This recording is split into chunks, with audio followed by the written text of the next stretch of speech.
Dear friends, এর আগের ভিডিওতেও আমি বলেছিলাম কদিন ধরেই দেখছি যে ব্লগাররা প্রচণ্ড কন্ট্রোভার্সি চাইছে। কিন্তু ব্লগাররা কন্ট্রোভার্সি চাইলে কি হবে? ব্লগে তো মেটেরিয়াল থাকতে হবে। ব্লগটা ভালো হচ্ছে, তার সঙ্গে সে একটু কন্ট্রোভার্সিয়াল এলিমেন্ট দিল, ব্লগটা আরও বেশি করে চলে। কিন্তু যার ব্লগে কিছুই নেই, শুধুমাত্র বউয়ের নিন্দে করে চলে, সে যতই কন্ট্রোভার্সি করুক, তাতে তার ব্লগ তো দাঁড়াবে না। বুঝতে পারছো তো? আমি দেখলাম কম্পেয়ার করে, পুরো একদিন 24 ঘন্টা হবার পর কারোর 21,000 ভিউ হচ্ছে, আর টিনার কিন্তু মাত্র 3 ঘন্টায় 19,000 ভিউ হয়ে গেছে। আচ্ছা, আজকে কিন্তু কথা বলবো অন্য একজনকে নিয়ে, ঝাউ ক্রিয়েশনের ঝাউকে নিয়ে বলবো। ভিডিওটা দেখে আমার ভারী মজা লেগেছে। ঝাউ ক্রিয়েশনের ঝাউ মানে ভদ্রমহিলা যে প্রচণ্ড চালাক সে তো বোঝাই যায়। প্রচণ্ড চালাক, মানে একটু একটু একটু একটু করে গোপন কথা এমনভাবে ফাঁস করছে, কেচ্ছা বেচে খাচ্ছে।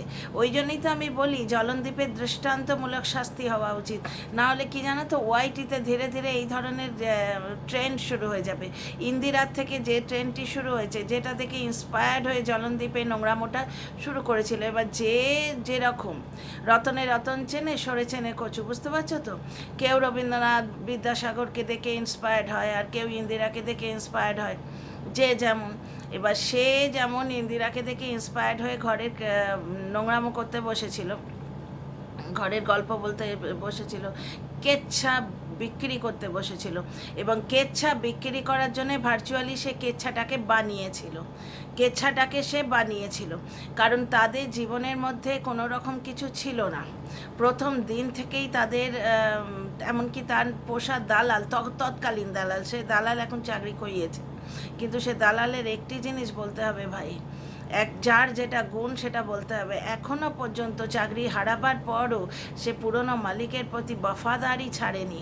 কখনও তার পুরনো মালিকের এগেনস্টে একটি বাজে কথা এই মহিলার মুখ থেকে কিন্তু শুনি না, বুঝতে পারছো তো? যাই হোক, এটা কিন্তু ওর বিরাট ভালো গুণ, মানে পুরনো মালিকের প্রতি যে লয়ালিটি, পুরনো মালিক এখন নেয় না, কিন্তু তা সত্ত্বেও লয়ালিটিটা সে ছাড়েনি।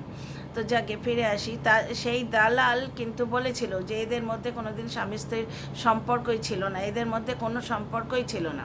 সেটা জলনদীপ নিজে একটা ভিডিওতে বলেছিল। মিঠুন দা নাকি বলেছিলেন যে ভাগ্যিস আমি তোর মাকে নিয়ে গেলাম, তবে তোদের বাচ্চাটা হলো। তো বুঝতে পারছো, এদের মধ্যে কোনো সম্পর্ক ছিলই না। থাকলে 15 দিনের হোয়াটসঅ্যাপ চ্যাট 5 বছরের স্বামী স্ত্রীর সম্পর্ককে ভেঙে দিতে পারে? তাই হয় সুখে দুঃখে আপদে বিপদে একসঙ্গে হাত ধরে পথ চলা 5-5টা বছর, সেটা মাত্র কটা হোয়াটসঅ্যাপ চ্যাটে ভেঙে যায়? তা হয়নি। হোয়াটসঅ্যাপ চ্যাটের বাহানা নিয়ে একটি কেচ্ছা বানিয়ে সেটা বিক্রি করার প্ল্যান হয়েছিল। সেদিন রাত্রিরে প্রচণ্ড মারধর খেয়ে ভয় পেয়ে বাচ্চা মেয়েটা মাকে ফোন করেছিল যে আমাকে নিয়ে যাও। মা বলেছিলেন কিছুদিনের জন্য নিয়ে যাচ্ছি, আমার কাছে রাখছি, তারপর যখন তোমার শালার বিয়ে হবে তুমি একবারে বিয়েতে যাবে, বউ বাচ্চা নিয়ে ফেরত আসবে, এই কিন্তু কথা হয়েছিল। কিন্তু ততক্ষণে মা ছেলের মাথায় অন্য প্ল্যান এসে গেছিল। তারা একটি সম্পূর্ণ গল্প বানিয়েছিল, বুঝতে পারছো? কারণ এর বিরুদ্ধে না কোনো এফআইআর হয়েছে, না কিচ্ছু হয়েছে। পরে কিন্তু নিজে স্বীকার করতে বাধ্য হয়েছে। পরে আসা হয়েছিল যে না, ওকে ফেরত আনতে হবে, না হলে মুশকিল আছে, ব্লগ তো চলবে না, বুঝতে পারছো? কিন্তু মৃত্যু ফাঁদ দেখে সে মেয়ে যদিও বা না আসতো, তার পরিবার কিন্তু পাঠাতো। মৃত্যু ফাঁদ দেখে ভয় পেয়ে সে মেয়েটি টাইম নিচ্ছিল, কিন্তু পরিবার উইলিং ছিল, কিন্তু গিমা ঢুকে সব কেলো করে দিল। যাই হোক, ফিরে আসি টপিকে। তো সেদিন রাত্রির বেলা কতগুলো হোয়াটসঅ্যাপ চ্যাট জাস্ট রিলিজ হয়েছিল। মেরে ধরে বাড়ি থেকে তাড়িয়ে দেবার পর এই পুরো গল্পটি সেই লোকটি বনেছে, বুঝতে পারছো? এবং কত ধরনের গল্প। আজকে একটি মহিলা বলেছে নাকি, সব নাকি, কারণ আমি কোনো কারোর ভিডিও দেখি না, বুঝতে পারছো? কারোর ভিডিও দেখি না, আমি সময়ও পাই না, প্রবৃত্তিও হয় না। তো একজন মহিলা নাকি বলেছে যে টিনা সেকেন্ড চাইল্ড কেন নেয়নি যেন, ফোকলার জন্যে। ফোকলা সেকেন্ড চাইল্ড নিতে দেয়নি, টিনার শাশুড়ি 24 ঘন্টা তাদের মধ্যে বসে থাকতো, সেটা ফোকলার দোষ। ফোকলা মানে রণদীপ্ত বাবু, ফোকলা এসে বলে গেছে টিনা শাশুড়ির কানে কানে যে ছেলে বউয়ের মাঝখানে প্রতিটি মুহূর্ত গ্যাঁট হয়ে বসে থাকবে, যাতে ওদের মধ্যে কোনো সম্পর্ক তৈরিই না হয়। শুধু ফিজিক্যাল সম্পর্কর কথা বলছি না, মানসিক সম্পর্ক তো একটা লাগে, ফিজিক্যাল সম্পর্ক তো পরিণতি, বুঝতে পারছো তো? যারা এই নোংরামোটা নিয়ে পড়ে থাকে সারা জীবন তাদের কথা বাদ দাও। ফিজিক্যাল সম্পর্ক হচ্ছে একটা সুস্থ, সুন্দর, মধুর সম্পর্কের পরিণতি, ওটা শেষ পর্যায়ে। শুরুটা তো মন থেকে হয়, এদের তো মন বলে কোনো পদার্থ নেই। ফোকলা নাকি ওদের মাঝখানে ঢুকে কোনো সুন্দর সম্পর্ক গড়তেই দেয়নি। এই মহিলার মাথাটি মাঝখান থেকে খুলে একবার ব্রেনটা চেক করতে হয় যে আদৌ আছে কি। আমার তো মনে হয় না, মনে হয় জায়গাটা ফাঁকা আছে, বুঝলে তো? ওই ফাঁকা জায়গাটাতে না কিছুখানি মানে কি বলে ওটা, স্থাবকতা বললে এরা বুঝবে না, শুদ্ধ ভাষা তো, তার বাংলাটা একদম কি, তেল মারা বললেও বুঝবে না, চাটা, কি করে লোককে চাটতে হয় সেই খানিকটা নোংরামও ভরে দেওয়া আছে। মাথায় ব্রেন নামক কোনো পদার্থ নেই, আর ব্রেন নেই তো লজিক করতে থাকবে। না হলে টিনার সেকেন্ড চাইল্ড এসে যেত, ফোকলা যদি না থাকতো। যাকে এই একটা গেল। আচ্ছা, আর একটা কথা হচ্ছে যে ব্লগাররা কন্ট্রোভার্সি চাইছে, টিনাও তার থেকে কিন্তু কম যায় না। টিনা তো ব্লগার, সৎ পথে বিজনেস করছে, তো বিজনেস করার জন্য যেসব ট্রিক্স নিতে হবে ও ডেফিনেটলি নেবেন, নাচিয়ে ছেড়ে দিয়েছে। ওই যে চোখের ওপর বিভৎস কালার মেখে বাপ মায়ের ভাত জোগাড় করে, একটা চ্যাপটামুখী পুঁটলি মাসি আছে না, চ্যাপটামুখী পুটলি মাসি, তো সে আবার লোককে শেখায় যে 7 দিন পরে একদিন বাড়ি এলে কোনো একটা সাইটে নাম লেখাতে হয়। আহা কি সত্যি! তো সেই ক্যাবটা কি ফুডলি বাসে এক্ষুনি জিভ লকলকিয়ে বলতে বসবে, টিনা ঠিক জানে, ওই জন্যে ইচ্ছে করে একটি রিল বানিয়েছে, বুঝলে? এই মহিলা ওই বিকৃত মুখ, ওই নোংরা একটা চ্যাপটা মতো এরকম লাত খেয়ে খেয়ে না মুখটা এরকম চ্যাপটে গেছে। হ্যাঁ, জায়গার মাসি তো, যেখানে থাকে, যেখানকার কথা বলা হচ্ছে, সেই জায়গার মাসি, সেই জায়গাটার ও হচ্ছে মেন। তো সেই জায়গার মাসি এক্ষুনি বসে যাবে বেচতে, বুঝলে? জায়গার মাসি বসে যাবে বেচতে, কারণ তার বেচা ছাড়া তো গতি নেই, গিলতে তো সবার লাগে না। তো যাই হোক, টিনা ইচ্ছে করে এমন 2-4টে রিল করেছে। দেখো ভাই, রিলটা মানুষ কিভাবে করে, রিলটা অলরেডি মার্কেটে থাকে, ঠিক আছে, তার ওপর মানুষ লিপসিং করে, রিমিক্স, যেটা আমি অনেক দেখবে কি বলে ওটাকে, রান্নার অনেক ভিডিও দিয়েছি। এই তো রবিবার দিনই কিছু একটা সকালবেলায় বোধহয় ভালো জলখাবার হয়েছিল, আচ্ছা ডাল পুরি পরাঠা হয়েছিল, তেলটা অ্যাভয়েড করার জন্য ডাল পুরিটা হয়নি, ওই পুরি স্টাফিং দিয়ে পরাঠা হয়েছিল, তরকার ডাল হয়েছিল, এইরকম কিছুটা ভালো মন্দ রান্না হয়েছিল। তো সেইটা আমি কিন্তু রিমিক্স করেছিলাম। তো রিমিক্সটা অলরেডি মার্কেটে প্রচলিত থাকে, এবার তুমি তোমার কন্টেন্ট ওই রিমিক্সের সঙ্গে ফিট করে দাও। রিমিক্সটা কিন্তু অলরেডি মার্কেটে আছে, ওই যে সেই চাঁদ কা সিক্কা হুকুম কা টিক্কা বলে একটা গান আছে, সেটা অলরেডি আছে। তো টিনাই যে আইটম বম গানটিতে রিমিক্স ইচ্ছে করে করেছে, যাতে চ্যাপটামুখী মুডলিবাসী বেঁচে দুটো খেতে পারে। জায়গার মাসি দুটো খাবে, ওই জন্যে টিনা ইচ্ছে করে এই রিলটা ইচ্ছে করে করেছে। কারণ দেখো, এই যে রিলগুলো, এগুলো তো টিনা বানায়নি, এগুলো প্রচলিত আছে, এগুলো অলরেডি রেকর্ডেড আছে, তার সঙ্গে যে যার নিজের মতো কন্টেন্ট ম্যাচ করে। টিনা বেছে বেছে গানগুলো চুজ করেছে সত্যি। টিনা এর আগে ডিপিতে যে ফটোটা দিয়েছিল, রাধারানীর ফটো দিয়েছিল, সেই এইভাবে একটা ফটো তোলা ছিল, মনে আছে? এক্সপ্লেন করছি, ফিরে আসি কন্টেন্টে, তার আগে ওয়েলকাম করি।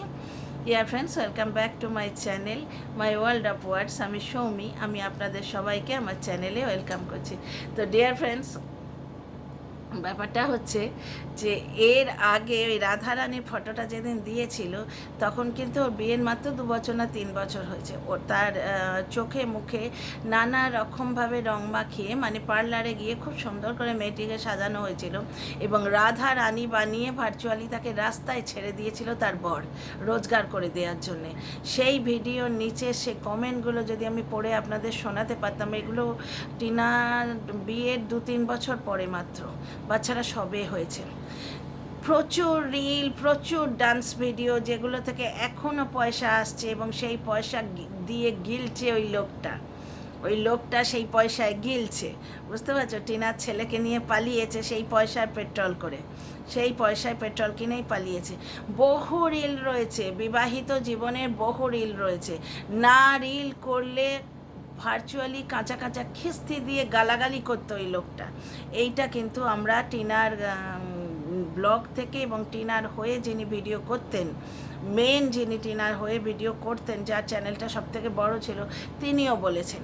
এমনকি টিনার যখন লো প্রেশার হয়ে গেছিলো, বাবার বাড়িতে নাটক করতে পাঠিয়েছিল, মানে লোকের কাছে দেখাচ্ছে যে টিনা জোর করে চলে গেছে, তা নয়, সে জোর করে বাবার বাড়িতে টিনাকে রেখে এসেছিল। টিনার মা প্রোটেস্ট করেছিল, টিনা প্রোটেস্ট করেছিল, কিন্তু তখন ইন্দিরা দেবীর উদাহরণটা দেখিয়ে আজ ওই তরুপের তার ছেলের ভবিষ্যতের জন্য বলা হয়নি, সেই যে লজিকলেস ব্রেনলেস মহিলা, বোতলের মতো দেখতে একজন মহিলা আছে না, সে আবার বলছে যে সৌমালি নাকি পরিস্থিতির শিকার। সৌমালি যতবার বাড়িতে আসতো, জ্বলনের মা নাকি ভয়ঙ্করভাবে ঝগড়া করতো। এগুলো সব কমেন্ট থেকে জানা যায়, আমার ভিডিওর কমেন্ট বক্স চেক করো, ভিডিওর নিচে যে কমেন্টগুলো রয়েছে। ভয়ঙ্করভাবে ঝগড়া করতো টিনা, সেগুলো বাই চান্স ধরা পড়লে দরজা বন্ধ করে দিত, অথবা ক্যামেরাটাই অফ করে দিত, এডিট করে দিত। এ কিন্তু করেনি, তুমি বাজে ঠাকুমা ওটাও রেখে দিয়েছে, কারণ ওইটা নিয়ে কন্ট্রোভার্সি ক্রিয়েটাররা ভিডিও করবে, ও জানে ও চর্চায় থাকবে, ব্লগ করে চর্চায় থাকার যোগ্যতা তো নেই। তো যাই হোক, সে নাকি পরিস্থিতির শিকার, 3 মাস বয়সে সে পরিস্থিতির শিকার। আর তারপরে ছেলেটা যখন পয়দা হলো, তখন একবারে এরা একদম জিরো থেকে হিরো হয়ে গেছিলো, মানে তখন একদম খেতে পেতো না, ওই জন্য মেয়েকে তাড়িয়েছে। তারপরই রাতারাতি এরা আম্বানি, আদানি, আরও কী সব আনি রয়েছে না, খুব বড় বড় যারা বিজনেসম্যান, যাদের কোটি কোটি টাকা, বিলিয়ন মিলিয়ন ট্রিলিয়ন টাকা, সেইটাতে পরিণত হয়ে গেছিলো। ওই জন্য পুত্র সন্তান মানুষ করেছে, কন্যা সন্তানকে দূর করে তাড়িয়ে দিয়েছে। রাতারাতি এরা ভোল পাল্টে গেছিলো, বুঝলে তো? চাষি পরিবার থেকে এরা আদানি পরিবার হয়ে গেছিল। ওই জন্য মেয়েকে মানুষ করতে পারেনি, ছেলেকে মানুষ করতে পেরেছে, বুঝলে? পরিস্থিতির শিকার। মানে জোক অফ দ্য সেঞ্চুরি। একা আর কত হাসি, ভাবলাম তোমাদের সঙ্গে একটু শেয়ার করি। আমার কাছে এই কমেন্টগুলো আসে, মানে দর্শক বন্ধুরা নিজেরাও হাসেন, আর হাসির ইমোজি দিয়ে আমায় পাঠান। আচ্ছা, আরেকটি কমেন্ট এসছে, সেটা বলছি, তার উপরই ভিডিওটা করছি। নাম ধাম কিছু বলবো না, কমেন্টটিও পড়ে শোনাবো না, আমি কমেন্টটি পেয়েছি। ব্যাপারটা হচ্ছে, 5 বছর ধরে টিনাকে রিল করিয়ে রোজগার করেছে, 2টো চ্যানেল থেকে রিল করিয়ে রোজগার করেছে। রোজগার তো তাতেই হয়েছে, এই তো সেদিন টিনার পয়সায় মাংস কিনে গোপ করে খেলো, সব মাংসটা নাকি একা খেয়েছে। দর্শক বন্ধু তো নাকি এও দেখেছেন যে বাচ্চাটা নাম ছাঁটা তুলে কাকে মারতে যাচ্ছিল, সঙ্গে এডিট করে দেওয়া হয়েছে। তো টিনার ছেলেটা প্রচণ্ড বেয়াদব হয়ে গেছে। এই মুহূর্তে যদি কয়েকদিনের মধ্যে টিনার কাছে বাচ্চাটা ফিরে না আসে না, মুশকিল হবে ওই ছেলে মানুষ করা। এতেই টিনার খুবই ভারী পড়বে, কারণ টিনার মতো সুস্থ ছোট্ট পুচকি মিষ্টি হয়েছিল, কিন্তু পরিস্থিতি এবং নোংরা পরিবেশ, নোংরামো যে জায়গাটায় আছে, প্রচণ্ড নোংরাভাবে কথা বলা হয়, বাচ্চাটাকে ভার্চুয়ালি বিগড়ে দিচ্ছে। তো যাই হোক, ছোট বলে এখনও আশা আছে যে মায়ের কোলে এলে নিশ্চয়ই সে শুধরে যাবে। টিনা আজ কত সুন্দর বাচ্চাটার জন্য খেলনা কিনলো, আজকে ফোন কিনলো, তারপরে ড্রাম কিনলো, ছোট জিনিস কিনলো। মার স্নেহটা যেন বেরিয়ে আসছে আস্তে আস্তে, মানে টিনা থাকতে পারছে না, বাচ্চাটা কবে পাবে ও কাউন্টডাউন শুরু করে দিয়েছে।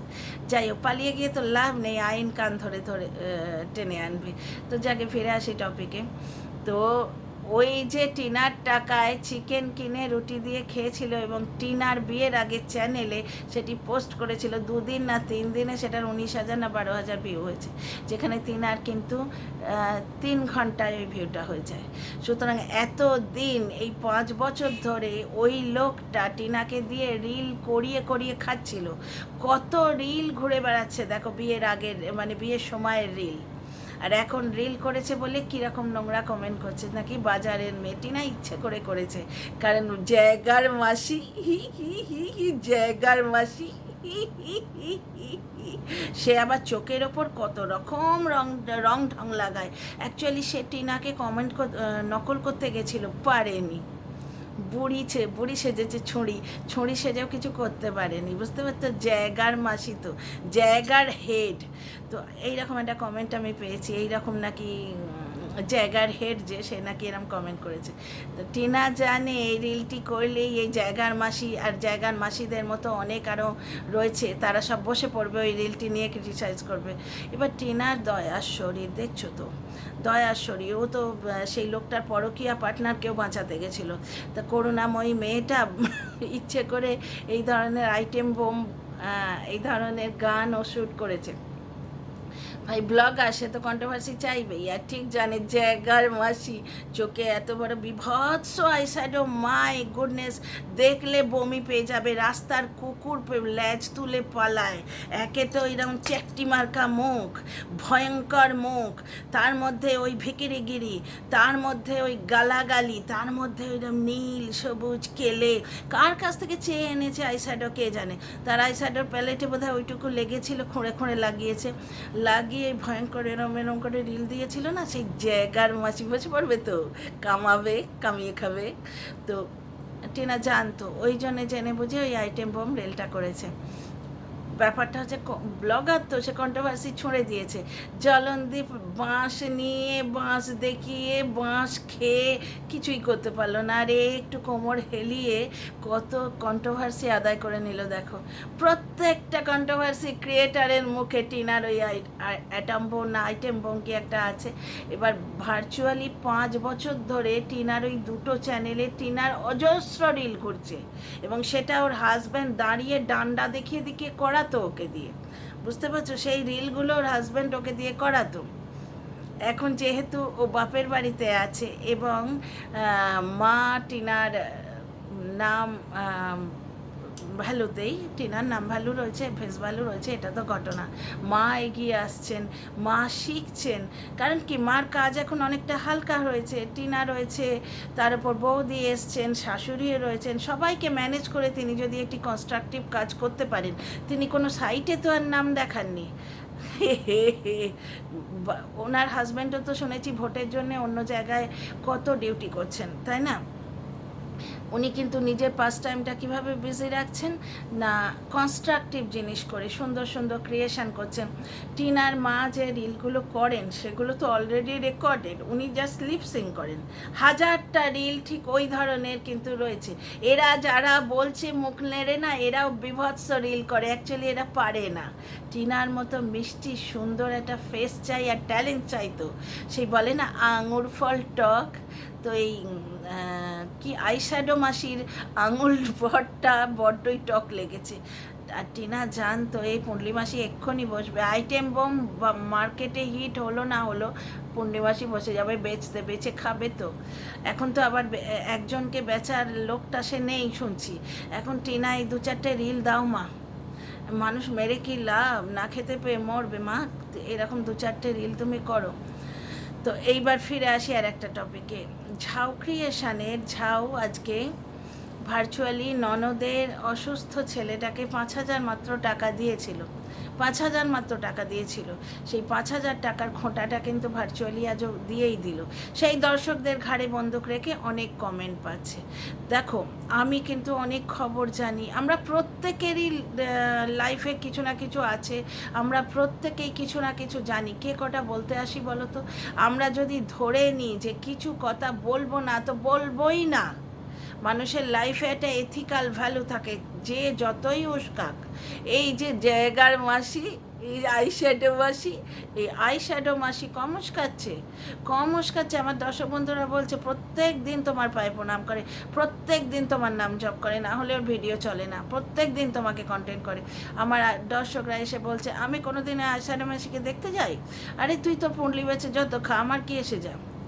ঠিক আছে, তুই যদি আমাকে কন্টেন্ট করে খাস, আমার তো পুণ্য হবে, যে আমি কিছু মানুষকে খাদ্য দান করতে পারছি, আমার পুণ্য হবে না? তো যাই হোক, তো ব্যাপারটা হচ্ছে এই ব্যাপারে যদি কেউ ধরে নেয় যে কোনো কথা আমরা অনলাইন বলবো না, তো সে বলেই না। তাহলে উনি যখন ঠিক করেছিলেন ঝাউ ক্রিয়েশনের ঝাউ মানে বড় যা, সে যখন দুই দুই যাই তো ইউটিউবার শুনেছি, তো সে যখন ঠিকই করেছিল যে কাউকে দিয়ে কিছু বললে সেই দেওয়ার গুরুত্বটা থাকে না, খুবই ভালো কথা, তাহলে সে বলল কেন? এটি অসুস্থ বাচ্চাকে 5,000 টাকা ধার দিয়েছে, অসুস্থ বাচ্চার পেরেন্টসকে, হসপিটালে গেছে, তাদের রীতিমতো খোঁজখবর নিয়েছে, এইগুলো অনলাইন এসে মানে বলে মহান হবার চেষ্টা করলো। আত্মীয়র খোঁজখবর নেবে না? আমরা কারোর খোঁজখবর নিই না? আমরা তো কন্ট্রোভার্সি ক্রিয়েটার, আমরা তাহলে বলি এই আজকে অমুক আত্মীয়র খোঁজ নিলাম, কালকে তমুক আত্মীয়র খোঁজ নিলাম, বা তমুক আত্মীয় আমাদের খোঁজ নিল, ঠিক আছে? আর দ্বিতীয় কথা, শাশুড়ি ঘরে বসে আছে, ঠিক আছে, তার সামনে কুর্তি দেখাবে, এবার নতুন কুর্তি শাশুড়ির সামনে দেখাবে, দেখাতে গিয়ে কি বলে দিল সঙ্গে সঙ্গে যে শাশুড়িকে আমি কিনে দিয়েছিলাম, প্রত্যেক ফেস্টিভ্যালে আমি জামা কাপড় কিনে দিই। ভাই তুমি শাশুড়ির বাড়িতে আছো, এটা তো ঘটনা। হ্যাঁ, হকের ইয়েতে আছো, মা ছেলের সম্পর্ক, সেখানে তোমরা যদি জোর করে নোংরামো না ঢোকাও, সেখানে কিন্তু নোংরামো ঢোকে না। মা স্নেহের বশে, মা বাবা বাড়ি করে কেন? সেখানে সন্তানেরা থাকবে, সেই জন্যই তো করে। তো মা স্নেহের বশেই হয়তো থাকতে দিয়েছেন, কিন্তু তুমি জিনিসটা কি করছো, নিজের কুর্তিটি দেখাবে বলে তার আগে বলে দিলে যে মা ওকে ব্লু কালারের সায়া দেয়া হয়েছে, সেখানে একটা খোঁটাও দিলে যে মা গোলাপি শাড়ির নিচে ব্লু কালারের সায়া পড়েছে। বুড়ি মানুষ, তার অত ফ্যাশন বা লোক দেখানির ব্যাপারটা অতটা নেই, তাকে কনসাস করে দিয়ে কোনো লাভ নেই, যে মানুষটা কথা অবধি বলতে পারে না। তার টেক কেয়ার করা তোমার কর্তব্যর মধ্যে পড়ে। তোমার সন্তান নেই, ভগবান করুন পুত্রবতী হও, আমার আশীর্বাদে যদি জোর থাকে পুত্রবতী হও, সেটা বলছি না, আমি অন্য সেন্সে বলছি যে তোমার সন্তান নেই, সুতরাং সন্তানের পেছনে যে প্রচণ্ড একটা টাইম যায়, সেই টাইমটা নেই, তোমায় দিতে হচ্ছে না। অবশ্য তুমি সন্তানের মতো করে পোষ্য পালন করছো, সেখানে কিছুটা টাইম তোমার যাচ্ছে, তাহলে তোমার শাশুড়ি টেক কেয়ার করতে অসুবিধে কোথায়? উনি গোলাপি শাড়ির ভেতরে নীল সায়া পরেছেন, সেটা না বলে দিলেও হতো, উনি সঙ্গে সঙ্গে কনসাস হয়ে গেলেন এবং শাড়িটা গুছিয়ে নিতে চেষ্টা করলেন। দ্বিতীয়ত কথা হচ্ছে, শাশুড়ির সামনে নিজের নতুন কুর্তিটা দেখাবে বলে কত কথা বললে, যে শাশুড়ির প্রচুর শাড়ি কিনে দেয়া হয়েছে, আলমারি খুললেই নতুন শাড়িতে ভর্তি, প্রত্যেক ফেস্টিভ্যালে শাড়ি কিনে দাও। তো প্রত্যেক ফেস্টিভ্যালে কি তোমরা নিজেরা শাড়ি নাও না? সেই মানুষটা পরিবারেরই তো একজন। তোমার যদি নতুন শাড়ি হয়, তোমার স্বামীর যদি নতুন জামা হয়, তাহলে তারই বা হবে না কেন? তার হওয়াটা স্পেশাল কেন? তাহলে তার যখন প্রত্যেক ফেস্টিভ্যালে শাড়ি কিনে দাও, তুমি গর্ব করছো, তাহলে সেই সময় বলো যে প্রত্যেক ফেস্টিভ্যালে আমিও শাড়ি নিই। তুমি নিচ্ছ, তোমার বর নিচ্ছে, তারও হচ্ছে। মানে বুড়ো বয়সটা কি এইরকমভাবে মানুষের কাটে? জীবনের সমস্ত উষ্ণতা দিয়ে যে সন্তান মানুষ করা, সেই সন্তানের বাড়িতে থাকলেও মাকে এইভাবে খোঁটা খেতে হয়? পুরো আলমারি ভর্তি শাড়ি, তাকে পেটিকোট কিনে দেওয়া হয়েছে, সেটাও বউ অনলাইনে এসে বলবেন। মায়ের সন্তান কি কোনো দিন দেখেন না ভিডিওগুলো? অসুস্থ মা, যার গলা দিয়ে আওয়াজ বেরোয় না, সরকার তাকে বিধবা ভাতা দিচ্ছে, সেই ভাতা কিন্তু বড় বউ প্ল্যান করছে জমিয়ে রাখবে, কারণ সেই মানুষটি মারা গেলে সেই ভাগ নেবে। কেন ভাই? বিধবা ভাতা সরকার কেন দেয়? যে বিধবা মানুষটি যাতে কারুর গলগ্রহ হয়ে না থাকে, তিনি যাতে সুস্থভাবে বেঁচে থাকেন, জমিয়ে রাখার জন্য কি বিধবা ভাতা দেয়া হয়? এই চালাকিগুলো কিন্তু খুব বোঝা যায়। শাশুড়ির সামনে নিজের নতুন জামা তুমি ফোটানি মেরে যেটা কিনেছো, ভালো বলতাম যদি শাশুড়ি নিজের জামা কেনার মানে নিজের জামা কিনেছো, সেই জিনিসটাকে আড়াল করার জন্যে শাশুড়িকে নীল সায়া কিনে দেওয়া হয়েছে, প্রত্যেক ফেস্টিভ্যালে তাকে জামা কাপড় দেওয়া হয়, তার আলমারি শুদ্ধ ভর্তি শাড়ি, এই কথাগুলি বলে খোঁটা না দিতে। মানে নিজে যেহেতু জামা কিনেছো, শাশুড়ি বসে আছে, সঙ্গে সঙ্গে বলে দিলে যে শাশুড়ির জন্যও কেনা হয়, ডেফিনেটলি কিনতে হবে। কেন কিনতে হবে না? কেন কিনতে হবে না? তোমার পোষ্যকে তুমি দুবেলা মাংস খাওয়াও, তুমি নিজে খাও, তোমার স্বামীকে জামা কিনে দাও, তুমি জামা কেনো, উনিও পার্ট অফ ইয়োর ফ্যামিলি, তাহলে ওনার জন্যও শাড়ি কেনা হয়েছে, খোঁটা দেবার কি দরকার ছিল? তুমি নিজে কিনেছো বলে সঙ্গে সঙ্গে গিল্টি ফিলিং হচ্ছে, সঙ্গে সঙ্গে গুনিয়ে দিলে যে শাশুড়ির জন্যও শাড়ি কেনা হয়। কথাটা ভালো লাগেনি। অথচ কত মধুর সম্পর্ক, কি সুন্দর দুজনে মিলে গল্প করছিলে, মানে শাশুড়ির তরফ থেকে মধুর সম্পর্ক, তুমি তো কুটকোচলি করছো, শাশুড়িকে বেঁচে খাচ্ছ ভার্চুয়ালি। কি কথাবার্তা এগুলো! বিধবা ভাতা জমবে আগের দিন বলেছিলে, কেন ভাই বিধবা ভাতা কেন জমবে? বিধবা ভাতা সরকার দেয় কেন? বিধবা তার নিজের ওপর খরচা করবেন সেই জন্যেই তো। মায়ের চিকিৎসা তো শুরু হয়নি, দুই জোয়ান ছেলে থাকা সত্ত্বেও আজ অবধি মায়ের চিকিৎসা শুরু হয়নি, এটা কিন্তু তোমার ভিডিও থেকেই আমি জানতে পেরেছি, আমরা জানতে পেরেছি। ভিডিওটা বড় হয়ে যাচ্ছে ডিয়ার ফ্রেন্ডস, ফিরে আসছি নতুন ভিডিওতে। See in the next video.